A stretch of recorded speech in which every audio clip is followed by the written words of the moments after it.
Also put money for building new prisoners and police stations. But there are police stations still with asbestos across the country. Now, the Minister of Health is here. It's so many years ago that we outlawed asbestos as a hazard for health. Yes, so what is happening? That you are allocating money to build new prisons when you are causing cancer to some prison officers who are still staying. These are small amount of money. What will it take a country to eliminate that? What will it also take a country to eliminate? I've seen here in this report, you still have a basket. Honorable Speaker, for you and me have been in the prison. We know how humiliating a basket is. What will it take in terms of budget allocation for this country for once to say every prison there is no longer a basket system? For those who don't know the basket system, a bucket system. For those of you who don't know the bucket system, a bucket system is where you, let me leave it at that. Let me leave it at that. But how do we live in this century? And we are talking about steady progress of a government please. That has been there for 40 years, and they still want to continue, and you are presiding over a bucket system in your prisons. So Right Honorable Speaker, in my humble view, lastly, the Minister of Defense is not here. We are going to spend a whopping 5 trillion on our defense expenditure. A great deal of it going to wage war or enforce peace across the border. How do we not start a debate of enhancing democracy in our neighboring country and reduce this cost? I don't see it being sustainable that we are the ones forcing peace in the region. How are we getting dividends? Today we've known America, for it to supply Ukraine with the weapons, it gets minerals. How are we being paid? We cannot be so charitable with both our both our equipment to Sudan. They have oil. Where are the agreement that they will pay us back? Where is the agreement with the Congo that they will pay us back? So we cannot be just throwing money like that. So countries have changed their approach. We'll give you security, pay us. If you don't have money, have a debt to pay. I thank you, Right Honorable Speaker. Please take note where Honorable Chivumbi said basket. It was a bucket. Right Honorable Speaker, I want to appreciate the Chair for the report. Right Honorable Speaker, I want to support the area where they want to procure 2 motorcycles for the sub-county police stations. And also, I want to invite the Minister to think about like shelter or residential houses for the police officers at the sub-counties.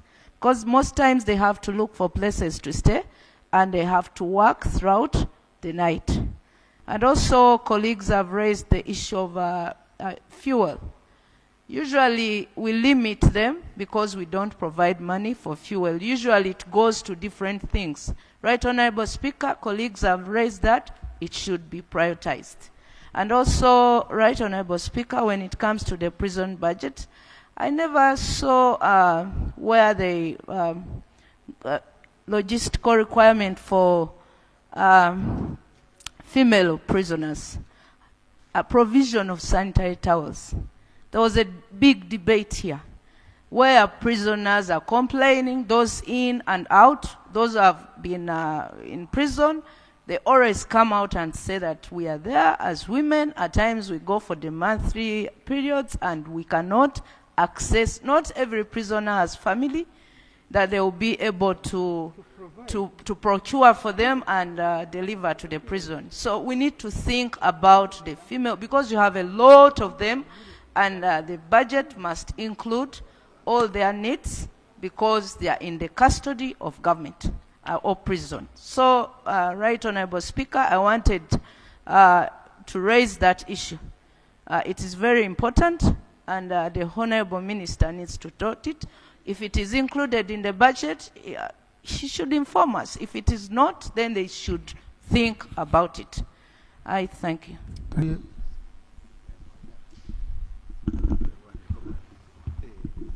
Thank you, Mr. Speaker.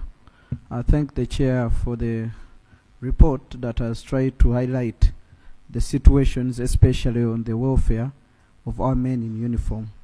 Right Honorable Speaker, as many colleagues have spoken about the welfare of our policemen or ladies in uniform that do try to keep peace and order in the communities, this remains a big challenge, looking at where they reside from or the shelters they live in, but also the conditions in which they work.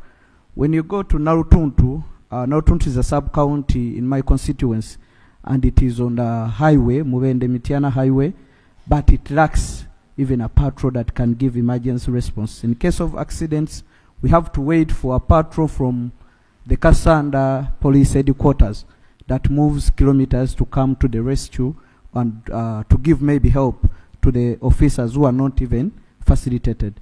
But also, looking at transportation, I think it is high time we prioritize giving transport means, but also looking at how they will be facilitated to keep functioning. Many of the motor vehicles or the motorcycles that are given out, they lack repair expenses or costs that will be used to maintain them and keep them in good shape. And mostly it is us, the leaders, that do try to reach out to see that these equipments keep operational and help the communities. Lastly, Mr. Speaker, when you look at the issue of congested prisons, I've seen the committee resolutions and recommendations urging us to allocate more funds to build more prisons. How I wish this parliament questions itself on how justice is denied or delayed to these individuals or inmates in these prisons. Because most of these, we have been advocating and crying out to the government to come and let the justice ministry or the justice sector provide justice to these our young people who are held in prisons, and most of them are on political cases, which we believe if it was provided and their cases may be ruled or they have been dismissed, maybe would reduce on the congestion than just looking at the aspect of giving money to build more prisons. Maybe we could look at maybe capacitating the judicial services to be able to handle all the cases that have been submitted to their charge. But we can't be only looking at building more prisons to accommodate our people, and mostly these are young people that are held in prisons. And also I remember, Mr. Speaker, we were here and we received a report, and among the inmates there is someone that was arrested and remanded even before I was born. Honorable, when you need more time, you request. I request for just 1 minute. But you request when you've already. I apologize, Mr. Speaker. Please conclude. Yes, thank you, Mr. Speaker. I was concluding on a point that we were here, and I remember we received a report of one of the inmates being on remand for even a time beyond my age.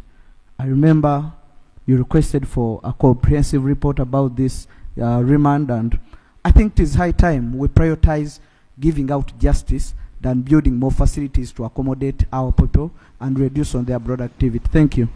To the Minister of Internal Affairs. Minister of Internal Affairs, Honorable Nalukol has just been here with his maiden speech. He has said that in Kawempe North constituency, there are still continued arrests and harassment of his voters. And quite a number of them are being arrested and imprisoned. So could you, because we are supposed to come back later, could you give us a report why police and other agencies continue to harass voters in Kawempe when the elections have long ended? Right Honorable Speaker, I'm seeing a common occurrence on all your votes of areas and areas unfunded. I've just looked at prisons with 120 billion in areas, and all of that money to service providers, and it's not budgeted for. I wonder how we pass a budget when we consumed commodities, goods of our business people, and we have not budgeted for them. I've seen it in NIRA, I've seen it in defense. When I've counted the areas in your defense and internal affairs, they are almost going to 500 billion or thereabout. That's a huge sums of money for areas, and this is collapsing our businesses. Could we, as a committee, have not interrogated this matter to see that the agency continue to accumulate areas, yet they can't pay? Also, I've seen here a project called the Solar Project in Nakasongola. Right Honorable Speaker, a similar project was piloted in Korolo here. We spent 7 billion to build a solar system that would even go to a national grid.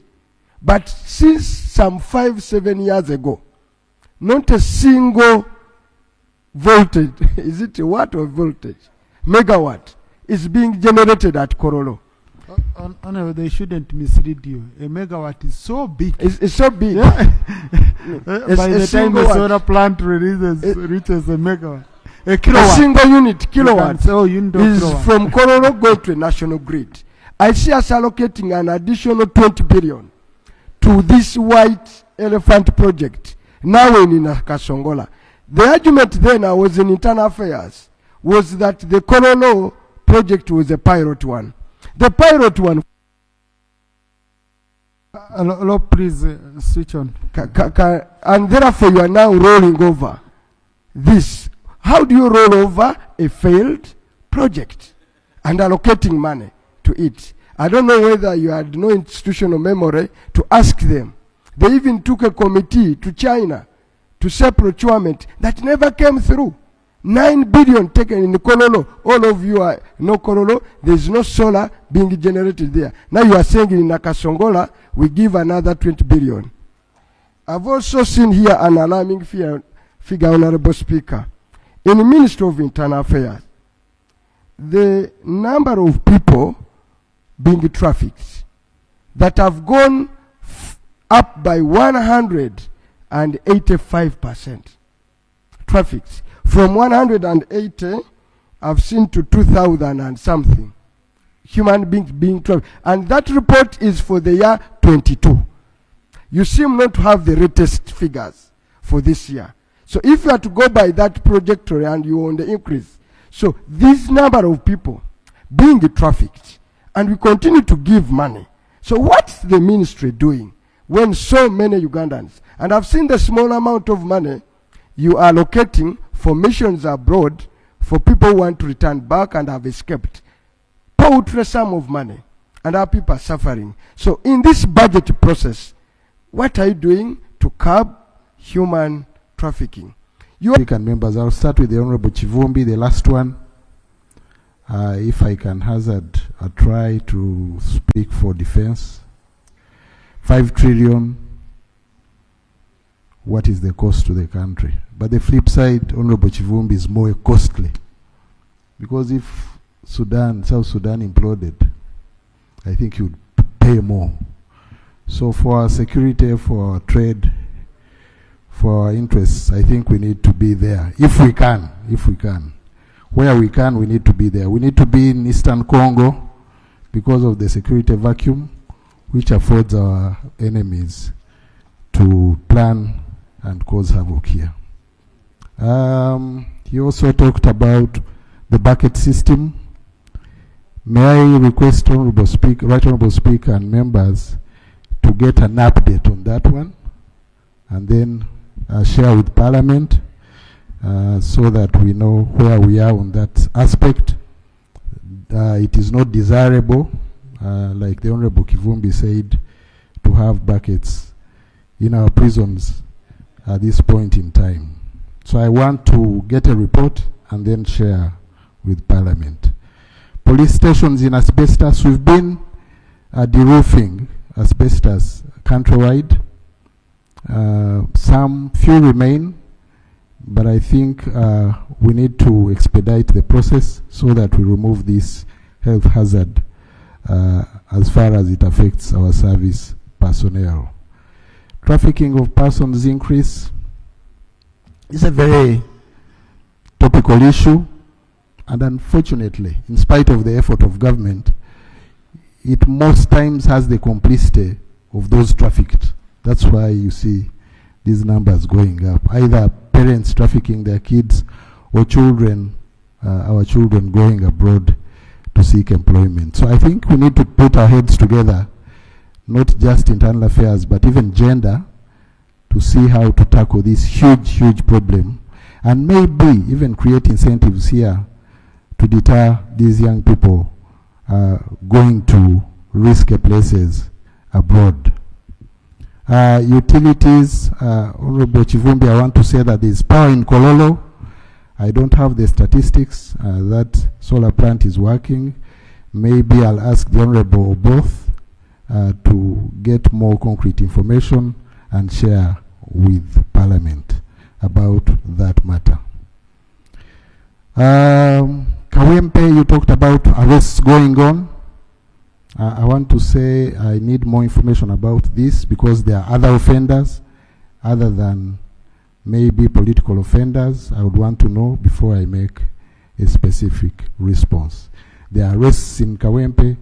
There are also arrests in other areas. To the extent that people break the law, there will be arrests. So I want to have that substantiated so that we can answer authoritatively. The other question was from the Honorable Frank. He talked about the need for a comprehensive approach. I can't agree more. About case backlog. It's not about, and even Honorable Chivumbi talked about it, about building more prisons. It's not the solution, I agree. It's a matter between us and justice and DPP and all those players. So we need more innovative ways of addressing this backlog other than building more prisons. Welfare of service personnel, shelter, working conditions. Honorable Frank talked about Nalutuntu, not transport. That's why we are here. The means of transport are too few and far between our stations. There are maintenance costs. The other day in Cabinet, we talked about and we passed the need to introduce electric motorcycles to offset the costs of fuel, which members have mainly talked about. So we are awake to the concerns of members, and we, with the support of Parliament, the means, of course it comes to that, we shall address these logistical challenges of our men in uniform. Somebody talked about reservists and auxiliaries being called up for missions abroad, that they are not paid. What I want to acknowledge is that there may be delays in payment, but there is no segregation between active people in the UPDF and those who are reservists. If they go to a mission in Somalia, they all get paid the same. And I want to get more substantiation here so that I refer it to the Honorable Minister of Defense to give more directed answers to that concern. Honorable Kugonza,